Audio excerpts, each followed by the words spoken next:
तो वही 1-2 दिन पहले किसी भाई साहब ने एक चिट्ठी लिखी थी और थोड़ी-सी सलाह माँगी थी।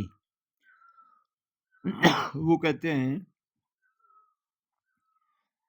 "Are there any career options worth pursuing in the city anymore, sir? If one learns that the true path is internal and the external things just stop to make sense and one just doesn't see as much meaning in them, then what should they do?" वो बोलना ही चाह रहे हैं कि जब पता चल जाए कि असली रास्ता तो साधना का है, तो अब पेट भरने के लिए कुछ तो काम करना पड़ेगा। क्या करें? क्योंकि अगर आप नौकरी में फँस गए, if I start earning money, then I will go down the rabbit hole, तो मैं उसी जंजाल में फिर फँस जाऊँगा, जिसमें बहुत सारे लोग फँसे हुए हैं और निकल नहीं पा रहे। What if someone doesn't really want to earn money and just do sadhana? अगर कोई करना ही ना चाहे कोई नौकरी, पैसा कमाने के झंझट में ही ना पड़े, केवल साधना करना चाहे, तो क्या ये संभव है? तो भई संभव तो है। ऐसे लाखों नहीं करोड़ों नौजवान हैं इस समय। पूरी दुनिया को अगर आप देखें और जितनी जगह साधना होती है, वहाँ अगर आप जाएँ और बहुत सारे सेंटर्स में नहीं हैं, जहाँ साधना होती है, लेकिन साधना कर रहे हैं कहीं भी, कैसे भी रहते हुए, तो संख्या तो करोड़ों में है। जो पैसा नहीं कमा रहे, केवल साधना कर रहे हैं और कमा सकते हैं, उनके पास डिग्रीज़ हैं, कोई ना कोई नौकरी तो कर ही सकते हैं। तो इसमें मेरे ख़्याल से बाधा सबसे बड़ी तो ये है कि फाइनेंशियल रिस्पॉन्सिबिलिटी तो नहीं है आपकी। अगर घर की हालत ऐसी है कि आप ही पे निर्भर हैं सारे लोग और आपको ये लगता है कि मेरी ये नैतिक ज़िम्मेदारी है कि मैं पैसा कमाऊँ, तब तब प्रॉब्लम है कि तब मैं क्या करूँ?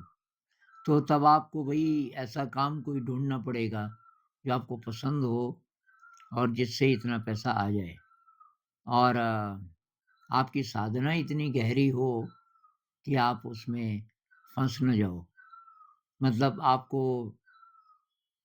ये चिंता नहीं होनी चाहिए कि लोग क्या कहेंगे, माता-पिता क्या कहेंगे। मान लीजिए कि आपको हाथ का काम मिल गया।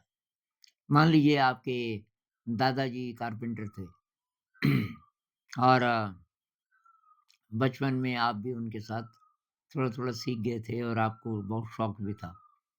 अब आपको ऐसा अवसर मिलता है, आपके पास डिग्रीज़ हैं, बीएससी वगैरह है और कॉम्पिटिटिव एग्ज़ाम में जाने वाले थे, लेकिन आपको लगा कि ये तो मेरी दिशा है नहीं नौकरी, मैं क्या करूँ? और आपको कोई अपॉर्च्युनिटी मिलती है यही कारपेंटरी की और आपको लगता है कि मैं ये काम कर लेता हूँ। तो उस समय ये ख़्याल आएगा, माता-पिता क्या कहेंगे? लोग क्या कहेंगे? अब तुझे कारपेंटरी ही करनी थी, तो पढ़ाई क्यों की तूने? वग़ैरह। इससे आप अगर फ्री हो गए हों काफ़ी हद तक, तो तब आप ऐसे काम भी ढूँढ सकते हो। लोग कुछ भी कहें, लेकिन आप इतने पैसे आसानी से साधना में रहते हुए जुटा ले रहे हो और रिस्पॉन्सिबिलिटी कोई नहीं है, तब तो आप आज़ाद हैं। तब दूसरा क्वेश्चन ये होगा कि आपके अंदर ये डिज़ायर कितनी है परिवार बसाने की, किसी से शादी करने की, सेक्सुअल अर्ज कितना है कि आप उससे काफ़ी फ्री हो गए। तब वो भी एक प्रश्न है जिसका आपको कोई ना कोई समाधान ढूँढना पड़ेगा। अब भई अगर बहुत गहराई से देखा जाए तो जिस तरीके के जॉब्स हैं ज़्यादातर शहरों में, तो ये सब पिछले 300 साल में आए। जब से इंडस्ट्रियल रिवॉल्यूशन की शुरुआत हुई वेस्ट में और वो बढ़ता गया और अब तो सारी सभ्यता ही हमारी इंडस्ट्रियलाइज़्ड हो गई एक तरह से। तो मनुष्य अब मशीनों की सेवा करने लगा है। मशीनें जिस प्रकार की हैं अभी और उनको चलाने के लिए तब जैसे-जैसे टैलेंट्स चाहिए, जैसा टाइम टेबल चाहिए वगैरह-वगैरह, वो ये उद्योगपति ढूँढते हैं। इंसान कहाँ जा रहा है, कितना डिग्रेड हो रहा है, उन कामों को करते हुए, ये किसी को ख़्याल नहीं है।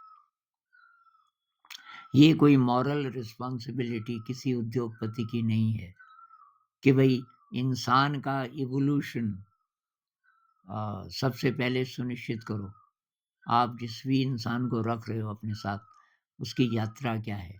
क्या वो इवॉल्व हो रहा है? कैटरपिलर से बटरफ्लाई बन रहा है? आप ऐसा परिवेश दे रहे हो? ये होना चाहिए था। अगर मनुष्य जाति की सभ्यता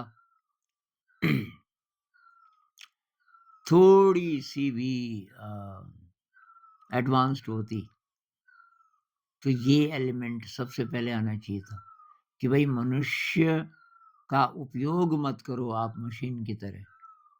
मनुष्य साधन नहीं है तुम लोगों के लिए कि उसको कहीं भी फिट कर दो और ताकि आप पैसा कमा सको ज़्यादा से ज़्यादा। ये डिग्रेडेशन है इंसानियत का, लेकिन ये कॉन्सेप्ट ही नहीं है कहीं। लोगों में भी नहीं, उनको पता ही नहीं चलता कि हम कब मशीन बन गए। उनको पता ही नहीं चलता कि कब हमारी पूरी ज़िंदगी यांत्रिक हो गई, तो उनको पैसा नज़र आता है और बस झेलते रहते हैं कि जॉब अच्छा नहीं है, बहुत बोरिंग है लेकिन पैसा बहुत है उसमें, इज़्ज़त है, तो बस करते रहते हैं। अरे भई पैसा और इज़्ज़त ये सब नकली चीज़ें हैं। असली चीज़ है आपकी खुशी और वो आती है साधना से, क्रिएटिविटी से, सेवा से। उस इन चीज़ों से तो आप जुड़े ही नहीं हो। पैसे से क्या करोगे आप? भई मान लीजिए कि आपका काम बहुत कम पैसे से चल जाता है और अभी आपके पास जो भी काम है मान लीजिए आप खुश हैं, पैसा तो बहुत कम है लेकिन आप आपका वो पैशन है, आप काम ऐसा कर रहे हो जिससे कि आपको सैटिस्फैक्शन मिल रहा है, मान लीजिए। अब आपको कोई दूसरी जॉब मिल जाती है। आपने अप्लाई किया था और एग्ज़ाम दिया था और वो पास हो गए, उसमें बहुत ज़्यादा पैसा है, लेकिन काम एकदम घटिया है आपकी नज़र में कि उसमें सुबह से शाम तक जो-जो करना पड़ेगा, आप बिल्कुल इंटरेस्टेड नहीं हो। तो आप क्या करोगे? और आपको उतने पैसे की ज़रूरत है भी नहीं, आपका काम तो अभी भी चल रहा है। तो जो समझदार है वो सबसे पहले ये देखता है, मैं वहाँ कैटरपिलर से बटरफ्लाई बनने की यात्रा में निरंतर आगे बढ़ता जाऊँगा कि नहीं? बाधा तो नहीं है ये जॉब, क्योंकि असली काम मेरा यही है कि मुझे उड़ना है अनंत आकाश में और वो मेडिटेशन से संभव है, सेवा से, क्रिएटिविटी से। तो भई अगर आप केवल साधना करना चाहते हो और कोई रिस्पॉन्सिबिलिटी नहीं है, वेरी गुड। रिस्पॉन्सिबिलिटी है और आपको लगता है कि घर नहीं चल पाएगा आपके बिना और लोग सर्वाइव नहीं कर पाएँगे। हालाँकि ऐसा होता बहुत कम है। आप नहीं होंगे, आप नहीं भी पैदा हुए होते, कुछ तो करते हो, तो आप नहीं होंगे तो हाथ-पैर मारेंगे, कुछ ना कुछ काम करेंगे।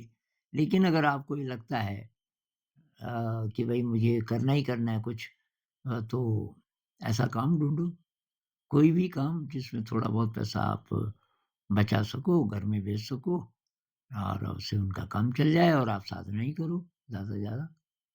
तो आपको देखना पड़ेगा, एक्सप्लोर करना पड़ेगा। नमस्कार।